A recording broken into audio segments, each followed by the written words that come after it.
Coming up on this episode, author Julian Winters is back to talk about Superman and The Breakfast Club.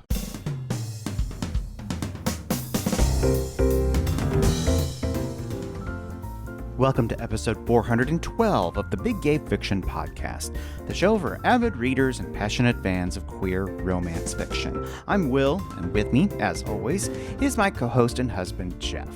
Hello, Rainbow Romance Reader. It is great to have you here for another episode of the podcast. We both hope that your 2023 has gotten off to a good start. I personally kick things off by tackling something that has been on my TBR forever. I've been aware of C.S. Pacat's Fence series since its first issue premiered way back in 2017. Yeah, I know, it's another case of me being very late to the party, but I don't know, better late than never, I guess. Fence is a sports comic that perfectly hits just about every sports anime trope there is. If you remember Yuri on Ice, then you know exactly the tropes that I'm talking about. All of it is amazing, which, I mean, considering that I don't personally find this sport of fencing particularly interesting, is a testament to the storytelling power of the queen of slow burn romance. Bow down to C.S. Pacat. I read each of the collected volumes, and there are 5 of them so far, which are about the competition surrounding the selection of the new fencing team at King's Row Private School. We've got Nicholas. He's the scholarship student with lots of passion and talent, but not a lot of technique. There's Seiji, who is a lean, mean fencing machine. And they, of course, become roommates, and the odd couple sparks immediately start to fly. There's nice guy team captain Harvard, and his longtime bestie, rich playboy Aiden. And the big question there is, will their friendship ever become something more? It's all so much fun, with lots of sports action and teenage drama, all of it beautifully illustrated by artist Joanna the Mad.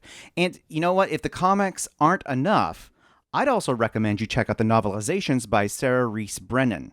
I read Fence Striking Distance, which takes our beloved teammates and spins them off into a whole new adventure. And admittedly, when I started reading this, I felt that the book was a little slow, but I quickly realized that the switch in format is what temporarily threw me off. With comics, we're told the story with lots of great art and very few words, which is great for action, like the scenes of fencing competition. But in the book, it's all words, which isn't slower, it's just going a lot deeper, which is great when you've got amazing characters like these. In the book, Coach wants the team to be more cohesive, so she sets them some team-building exercises. Nicholas and Seiji, they continue to clash and drive each other absolutely up the wall, but after a sort of jewelry store heist, they became much closer friends. Harvard, meanwhile, wants to understand what the big deal about dating is, so he asks Aiden to teach him. And this understandably causes friction due to their deep, unspoken love for one another. I thought there was one particularly great moment where the team is getting on a bus for an away tournament, and all of Aiden's fanboys have gathered to wave goodbye. One of them is holding up a handmade sign, and it says something like, "We love you, Aiden, comma, bon voyage." And he sees it, and he's like, "Hey, thanks for coming out, Bon." And Nicholas, Oh my gosh. Nicholas turns to him, and he goes like, "Hold up. You think because of the sign, his name is Bon?" And Aiden just shrugs it off, and he's like, whatevs. And this leads to the fanboys forever being nicknamed the Bonds. And it's this sort of silly comedy that's like sprinkled throughout all the teen angst and competition. It's all utterly delightful. So whether you read the comics or the novels, the whole series is a lot of fun, and I really recommend that you check out Fence. I binge read all of it in the last week, and it was a perfect way to start off 2023. I'm kind of jealous. I mean, I've started my 2023 with some great reads that I'll talk about on future episodes, but you had so much fun with this. I mean, you were in a very happy place the entire week that you read this. And I'm glad these books finally got some love, because we've had that first couple of collected editions of Fence in the house for quite some time. So I'm glad you picked this up, and I'm probably going to have to snag it. You loved it so hard, and I love sports romance, so of course I'm going to love that too. And that love continues with a series that you and I both read. It's called Love and War by Andrew Wheeler with art by Killian Ning. It's a competitive tug-of-war romance comic. I mean, sure, why not? It's about a chunky cinnamon roll hero named Domo, who is eager to see Gabriel at the start of a new semester at Astor Academy. But Gabe has switched schools to their cross-town rivals, leaving Domo to co-captain the tug-of-war team with the wildly competitive Jo, girlfriend of Domo's best friend Nessa. Enter flamboyant ballet student Emil, who sets his own narcissistic tendencies aside to romance the reluctant Domo. I mean, obviously, relationship complications arise amidst the sort of secret dates and the strain of training and competition. And it all culminates in the final issue that takes place at the big tug-of-war tournament qualifiers. Will Joe and Nessa make up? Can Domo finally get past his past with Gabriel for the very real possibility of a happily ever after with Emil? The whole series has lots of really cute romance and snark and competition, and Domo is the kind of adorable sweetheart underdog that you can't help but root for. I love Domo so much. From the very first time you meet him as he's getting ready to return to school and the team, and then finding out that Gabe is gone, he is just the sweetest. And the sparks of his competitive streak as he has to deal with this whole co-captaincy thing with insanely competitive Joe was so hilarious. She's so funny. Because she is so competitive, and just in his low, easygoing way, Domo manages to lead and take care of things and also be in competition with her, but not to her level, which frustrates the crap out of her, which is also very funny. And that sparking romance with Emil, so good. I look forward to see where this series will be continuing. Love and War is a Comixology original, which means it's exclusive to Amazon, and you can purchase issues individually or read for free with your KU subscription. Another great series, also by Andrew Wheeler, this time with art by Travis Moore, is Sins of the Black Flamingo. And the tagline for this comic is Occult Noir Miami Sleaze. And I'm like, okay, I'm on board. Let's do this. It captured it perfectly. Our main character is a guy named Sebastian Harlow, and by night, he is the Black Flamingo, a hard-edged thief with a specialty in mystic artifacts.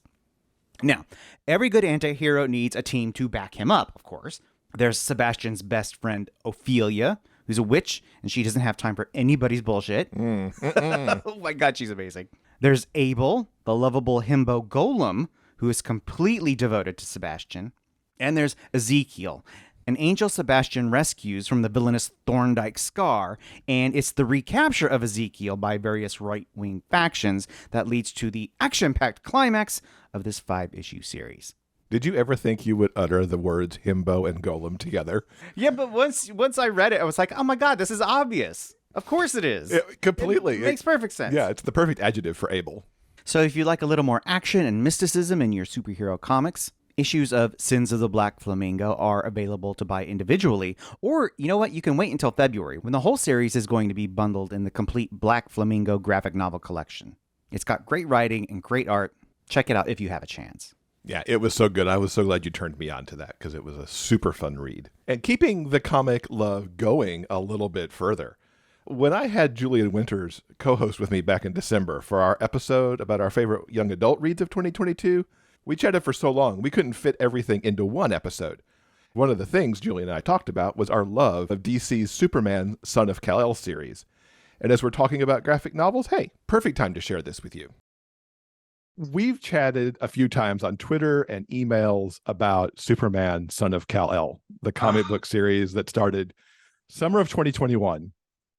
And briefly, for people who don't know, because I've talked about it on the show a couple of times, this particular series focuses on John Kent, who's the son of Lois Lane and Clark Kent.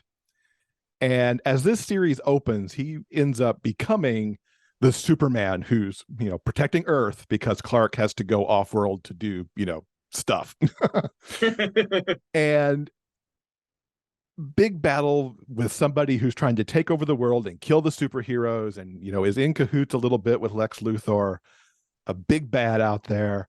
He's got to take all this on. But, this was Superman got to come out and he kissed a boy more than once in the pages of this comic. And he had to introduce Jay to his mom. And this is the thing that I laugh about. Early on, Jay came over to the farm. Oh, yeah. With grandma and grandpa. He's there for like 5 minutes and they sit down to dinner and then the farm blows up because, people are mean. What a way to meet the grandparents. Right. Come to dinner and then we're going to blow everything up. But anyway, yes. You're such a comic book fan. You've written Comic Book Geeks in both The Summer of Everything. It's in Right Where I Left You as well. What did this series mean for you as the comic book geek and Superman fan and that whole thing? It meant, oh gosh, it means so much to me. Kind of just being able to see that on page, like you said, Superman is in this relationship with Jay, and you get to see them be affectionate. You get to see them have these vulnerable moments together. And it meant a lot to me as someone growing up, hoping and looking for queer comic book characters and often either not finding them, or when they did come out, then they disappear for like whole years before they came back around again and whatnot. So it was a huge deal for me to have this series that focuses so much on Superman being human and his identity, and him finding joy in who he is, and discovering these really tough, difficult decisions that you have to make. But he just also happens to be queer. Like, it's not like this whole thing where we're spending 25 issues, breaking down his queerness and what I mean. It's just means so much to have a hero that just so happens to be queer, doing great things and making tough decisions and not always getting it right, also, which is, I think, is super important to show. It's a huge deal for me to see that it's an ongoing series, and also see that it is so well loved. Like, people are obsessed with this series, and I love that, because it gives me hope that we can have more series like this, and we can have more characters who come out, or who are already out and just living their best lives while also doing superhero things. Mm-hmm. I loved how they split the action with the romance, and how they really hit so many of the typical romance beats between John and Jay. It's not just, this is an action comic and, oh, look over here, there's a little romance happening. I don't know that it was like a 50-50 split, but that was intertwined so well. It just, and it doesn't seem to be stopping. I mean, as you and I are recording, we know there's at least a couple more episodes in the pipeline as well, even as the story starts to change, because we did kind of hit the end of the big battle. So something else is going to be next. Yeah, something else is brewing behind the scenes. But, the other scene that I love so much, that was probably just a throwaway for some people, was there's somewhere back in, it's before issue 10, I think, is that John leaves his cape with Jay. For reasons I can't even remember, but that harkened back for me, like, at the end of The Goodbye Girl, when Richard Dreyfuss left the guitar for Marsha Mason. Hang on to my cape. I will be back for this.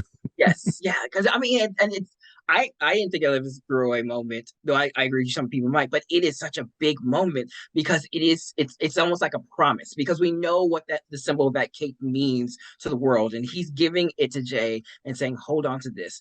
I'm definitely coming back for this and for you. So that was like, it just hit so hard for me. I was like, oh my gosh, this is really happening. Like, this is like, and it also, I think, was a big moment for me, because you're so used to when we have these queer romances that we're just waiting for the other shoe to drop. What's going to happen to their partner? What's going to happen to the love interest? That, just like, we've constantly seen this whole bury your gaze kind of thing. And so that moment kind of just gave me confirmation. Oh, wait, he's not going anywhere. He's coming back, and Jay will still be there, and this is going to continue on and grow. And I think that was a symbolic moment that really resonated with me. Mm-hmm. I really hope, I mean, burying your gaze aside, because that is a real deal, it's hard in a superhero universe to have a significant other, period. How Lois Lane has lasted this long. I know, right? But when you look at the movies, of course, we had to spin back time and forget all that ever happened, for reasons and stuff. So it's, although, even in the Marvel universe, Captain America did finally get to hang out with Peggy Carter. So only took, I don't know, 17 3-hour movies, but we got there. Right? We're just to the point now where Superman's back. Clark has come home. They're going to end up and have some conversation about this at some point. I'm sure that Clark's going to be a good dad and be like, just as Lois was. Do you have thoughts? This may be two separate things, because these may not align well, but where do you think it may go, and where do you want it to go? Oh gosh, this is a tough question for me. And I say that as I don't know what I want. You're more the authority here between the two of us. I don't know if I mean, because again, I'm so used to comic books leaning so hard into the heroics and the saving the day and things like that. And I've forgotten about the little moments that are really also saving the day and have such a huge impact. So I don't know. I will say this last issue, like the opening scene, oh my gosh, my emotions, the like I had to stop myself from like not crying. But I really hope that, viewers go back and read that, because the big thing about, it's a flashback to when John is younger and he's sort of getting his powers for the first time, and how Clark helps him through that. Oh, like chef's kiss. Big for me. And that's How issue 16. If people want to check that specifically out, that's issue 16. Yes, please check out issue 16. How do I don't know how it's going to go. I'm going to say that Tom Taylor has done a fantastic job with this series, with surprising me with every issue, where I think something's going to happen and he kind of leads you in that way and then twists. And I love that. I love that it's been such an unexpected thing. I don't know what is going to happen next. I can't predict how the storyline's going to, end and whatnot. So I don't know what to expect. What I hope is that they continue these really vulnerable, important, soft moments between father and son, because I think that's also what's missing sometimes from not just the comic book verse, but just fiction in general, is showing that fathers and sons can have strong, healthy relationships, that fathers can be empathetic and understanding and genuine about their feelings towards their children. So I hope that that's where it goes. I hope that Clark listens to John, and John is not afraid to kind of open up to him. I love that as a trajectory, because like you, I want those soft moments. I want to continue to get emotional when I read this comic. Same as you with, issue 16 and that flashback. It was like, oh, or even that Right? first kiss or the leaving of the cape. Yeah. My romance heart loves that. And the lover of the soft moments gets really invested in that. So, Yeah. yeah. And I look forward to a more, not that, Jay and Clark had like the abbreviated moment and whatnot. I'm looking forward to like a more honest moment between Clark, kind of, looking at Jay like, okay, this is my son. So he's really important. I'd love to see that kind of interaction. Okay, Tom Taylor, we've said what we want. Of course, you're probably working 5 or 6 issues ahead of when we're talking here, but we've said our piece there. Please, here are please. Now, since we recorded, Superman Son of Kal-El has actually ended. There were 2 more issues that came out after we chatted, and the series ended with number 18 that came out in December. I have to mention that issue 17, which actually came out just a couple of days after our interview, and I so wish we'd been able to talk about this. It had a great moment where Clark finally met Jay, and John and Clark had a really good talk. And I want to share just one part of what Clark said to John. Yes, it's a bit of a spoiler, but it's really not a surprise that Clark reacted as well as he did. John told him that he was very worried about coming out because he feared that would put some distance between them. And Clark said this, quote, "Every day of my life has been better since you've been in it. Every single day. Who you love is the last thing that could change that. Anyone who makes your life better will always be a hero in my eyes." I mean, way to go, Clark. That's exactly the kind of thing we would want you to say, and frankly, what every parent should say to their kid if they're coming out. If you haven't read this series, I really can't recommend it enough. All the individuals are out now in print and digital formats.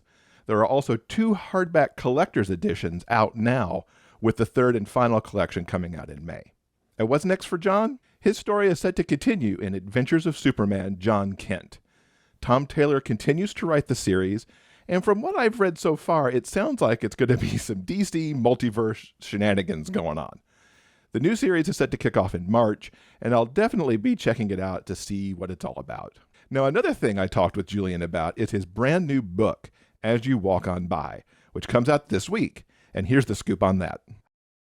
I can't let you get away without talking a little bit about As You Walk On By, which is your next book coming out in the middle of January. What are we going to get as we meet Theo? Oh my goodness. Theo is probably one of the messier characters ever, and I feel like saying that after coming off of Isaac is a bold statement, but Theo is one of the messier characters in that he is walking through life thinking that he's not. And then he gets a really kind of, I don't want to say harsh, but in one night he gets a harsh reality check that, you aren't as great or perfect as you think, kind of thing. So Theo is a one of the stars of his track team at school. He is queer and out at school. He goes to a magnet school. So it's very competitive, and there's everyone vying to, like, build their academic status so that they get into great colleges. And Theo is determined because of his father to get into Duke University. And so he is on this journey to doing that. But he gets dared by his best friend to ask his crush to prom. And Theo's so driven by the goals that his father has set for him that for once he just wants to have this one thing, which is, okay, I'm going to ask the boy I like to prom and have that one magical queer night that you don't often see in like all the great movies on Netflix and whatnot, where it's like the queer character gets to have the big moment at prom. So that's what he's determined to do. But at the party that he's supposed to ask his crush out, he kind of chickens out and runs away to the bedroom upstairs, and eventually kind of finds himself in this Breakfast Club-esque situation where he's in a room with four other people, and they're kind of semi-strangers. They know each other in passing in a way, and it's a eye-opening experience for him because they all decide, well, we don't want to leave this room. We don't want to deal with our problems downstairs. And it is a night of being vulnerable. It is a night of kind of confronting your pasts. And it is also a night of kind of deciding who you're going to be once you walk out this door, kind of thing. And so, yeah, I hope people love that side of it. And also love that Theo is allowed to be messy and flawed as a queer Black boy. I love the Breakfast Club aspect because that, I think, of all the John Hughes movies, was my favorite. Yeah. I'm looking forward to seeing what you do with that kind of atmosphere with teens of today and what they're leaving downstairs. Yeah. What do you hope that young queer readers take away from Theo's story? There's a lot of things I touch on in the book, which was not my intention. My intention going in was like, oh, I'll maybe talk about this, maybe talk about that. And it went a whole different direction. But I hope that queer readers, one, take away that they are more than deserving of that big night at prom or party or wherever that they see in the movies for all these straight characters, that they are more than deserving of having that kind of night, that they are also deserving of healthy friendships. The book definitely goes into the toxic friendships that Theo has and that he continues to have because that's the status quo and that's how it's been. And that's, he's in his mind, he's thinking, oh, it's not that serious. These microaggressions are not that big. I'm making this all up, kind of thing. So I hope that queer readers take out, they need to have healthy relationships and that they don't have to tolerate things, and the things that they're thinking in their mind aren't just made up. They're real, and they're there for a reason. I also kind of talk about the queer community in general and how it's kind of like with the gay club about what acceptance means and what we do and don't allow, and the things that we kind of brush off or erase from people's identity because we think, oh, they're this, or oh, they haven't decided, or whatever it may be. So I hope that they take that from it. But like I said, I really hope that they take that they're deserving of big, wonderful moments and healthy relationships with people. What was your inspiration for Theo? Where did he come from? Oh gosh, it's funny because this whole book idea came to me. I was supposed to be editing probably right where I left you, and or maybe in the summer of everything. And I laid down to take a nap instead and dreamt up this whole plot. So there you go, writers. Sometimes it's not bad to give yourself a break and take a nap. But the whole inspiration from Theo kind of came from a little bit of wishful things I wished for myself when I was a teen, kind of the chances and the dares that I wish I would have taken. I did some things I should not have done, but there are other things I wish I would have done for myself and not for like entertainment value, to kind of like, build myself up and give myself hope and confidence. But also the inspiration came from Theo in that I get a lot of great reviews and a lot of great feedback, but I often get that, you write these wonderful, great, perfect, sweet characters. And I realize like, but I'm not wonderful and I'm not perfect. And I'm not sweet all the time.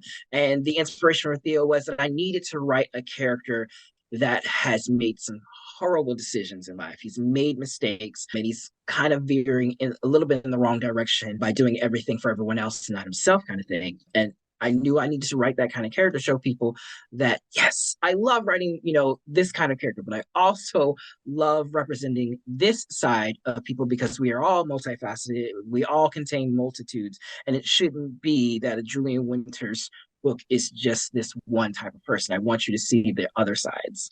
Cool. I like that. Without giving a spoiler, could you share a favorite scene to write? Yeah. I don't think it happens in chapter 2, so I hope that's not too much. It's not too bad. Yeah. I won't give it all away, but Theo is late to class because he was agreeing to this dare with his best friend. So he's late to class. He's running to get to class, and he bumps into another boy, and they kind of have this collision, and things gonna get messed up from there. And Theo realizes he's just walked into the middle of this boy trying to propose to his ex. And things go all downhill from there because the boy is kind of got the glee club to kind of come out and sing and do all these big things. And now all of a sudden, Theo is smack dab in the center of the proposal, and everyone's like, oh, it's for him. But it's not. And it was my favorite scene to write because it's this interaction between Theo and this boy that he gets to know later on in the book and whatnot. And they kind of develop this really great friendship or this relationship and whatnot. But it was so much fun to kind of write this messy mayhem kind of moment of a proposal going epically wrong. And I had so much fun writing it. And I think while editing it, also, I didn't change that much of what happened from the first draft to the final draft. It consistently stayed the same. The different parts of it happened, the different dialogue, and oh my God, secondhand embarrassing moments thing. So that was one of my favorites to write for this whole. Promposals are so fun too. There's been a few books that have had promposals in them, and it's always fun to see what different authors come up with for the proposal that maybe somebody sees or the ones that they're doing for somebody else, and all of that. This one was a lot of fun, but it was also the proposal you don't want. That's what the one that you're like, no, don't ever do that for me, kind of thing. What can you share about what comes up after As You Walk On By? We know you're knee deep in writing now, and that maybe that's 2025. Yeah. So what do I have? I think I'm in. I counted earlier today. I think it's 4 anthologies next year that come out that you can catch one of my short stories in. One's coming up a week before As You Walk On By comes out is Cool Awkward Black, edited by Karen Strong. So I'm really looking forward to that one. It is all of Black geeks and Black nerds, and it's such a wonderful collection of stories. And then there's a couple others I'm in throughout the year that may or may not be announced, so I don't want to say. And then hopefully my next YA will be announced sometime early next year. I don't really know. I can't say what it's about, obviously, but I'm really looking forward to it because I think people will be surprised by what it's about, but also maybe not as surprised if they really paid attention to certain aspects of my online presence. So yeah, I'm fingers crossed it comes out really well, but who knows what 2023 will bring. I have to give thanks again to Julian for the wonderful conversation that we recorded in December. If you missed our favorite YA reads of 2022, you can find that in episode 408. Now, let me tell you how much I loved As You Walk On By. Julian said that Theo is one of his messier characters, and that might be an understatement, because Theo is just not aware of what's really happening in his life and how it impacts him. Now, I'm not going to rehash what the book is about, since you just heard that from Julian, but I do want to quickly tell you what I loved so much about this book. First of all, it is the mess that is Theo. The journey that Theo is on through the book is really incredible as he goes from thinking life is all good to getting that previously mentioned harsh reality check and then finding his way to the other side of it. Theo is hit hard from so many sides. How terrible some of his friends are, the pressure from his dad about college, and dealing with his own past of, in fact, being a terrible friend. It comes at him fast, and some of it was jaw-droppingly shocking. Julian puts Theo through the ringer. But what that means is that watching Theo come back from all of this and become a stronger person and someone who is on their way to a better state of being is so rewarding. I also have to shout out the Breakfast Club aspect of the story. Pulling together such diverse people in that bedroom where Theo is seeking refuge during the party was so very good.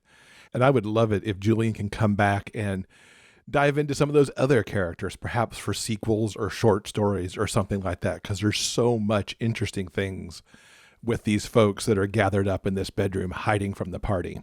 The sharing that happens between Theo and the others was equal parts funny, sad, distressing. It's a picture of 4 different yet similar teens trying to get by in high school with all the pressures that come from classmates, parents, and from social media. And it goes beyond what we saw in the Breakfast Club movie, because we get to see days and weeks after the party and the bedroom scene to see how these new relationships hold up as that bubble kind of bursts from being holed up in that one room to now being back out in the world. I have to say that there were things that didn't sort out like I expected them to, but I really loved that because I so much loved not guessing where some of this was going to go. And lastly, I have to mention the strength that some of these characters find to no longer accept microaggressions, shaming, and bullying. It's so important that friends stand up for each other, and that really everyone stands up, even for strangers who are being attacked in the ways that they can, whether it's on social media or in real life. Julian illustrates the harms from these types of attacks and also the strength that can come from pushing back against them. I really hope that all the readers take that to heart. Oh, and the ending? So perfect in every way. After some of the intensity Julian puts Theo and the others through, it does all come out on the other side in the best way. I absolutely recommend that As You Walk On By Julian Winters is part of your reading list. This episode's transcript has been brought to you by our community on Patreon. If you'd like to read the conversation for yourself, head on over to the show notes page for this episode at biggayfictionpodcast.com. The show notes page has links to everything that we've talked about in this episode. And just a quick reminder about our newsletter. If you're not signed up for the Rainbow Romance Reader Report, you are missing out. Every Friday, it drops into your inbox with book recommendations, what we're loving on TV, and news about the podcast.